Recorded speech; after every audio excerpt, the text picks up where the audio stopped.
आज की कहानी गधा और धोबी। एक निर्धन धोबी था। वो बहुत गरीब था और मुश्किल से अपना गुजारा करता था। उसके पास एक गधा था। उसकी मदद से वह कपड़े ढोकर लोगों के घरों तक पहुंचाता था। लेकिन गधा बहुत कमजोर था और दुबला पतला भी था, क्योंकि उसे भरपेट खाना नहीं मिल पाता था। धोबी भी अपनी गरीबी के कारण उसे अच्छा चारा नहीं दे पाता था। एक दिन धोबी को रास्ते में एक मरा हुआ बाघ मिला। बाघ की खाल देखकर उसके मन में एक चालाकी भरी हुई योजना आई। उसने सोचा, अगर मैं इस बाघ की खाल को अपने गधे के ऊपर डाल दूं और उसे रात के समय खेतों में छोड़ दूं, तो किसान उसे असली बाघ समझकर डर जाएंगे। तब मेरा गधा आराम से खेतों में भरपेट चारा खा सकता है। धोबी ने अपनी योजना पर तुरंत काम किया। उसने बाघ की खाल गधे के ऊपर डाल दी और उसे रात में खेतों की ओर छोड़ दिया।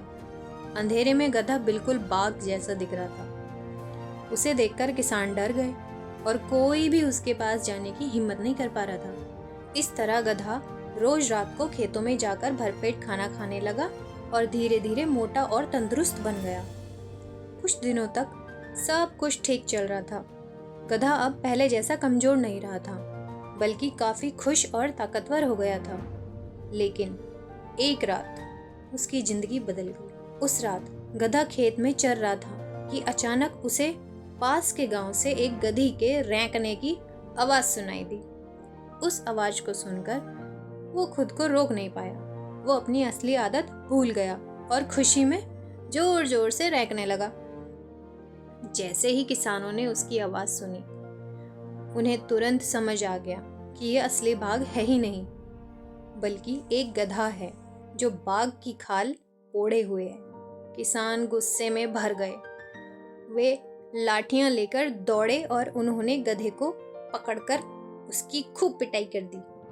बेचारा गधा बुरी तरह घायल हो गया और उसकी चालाकी का अंत हो गया। अगले दिन धोबी को ये पता चला तो उसे अपनी गलती का एहसास हुआ।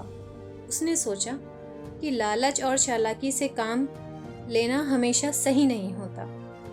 तो इस कहानी से सीख मिलती है, दिखावा और झूठ ज्यादा दिन तक नहीं चलता। अपनी असली पहचान को छिपाने की कोशिश अंत में नुकसान ही पहुंचाती है।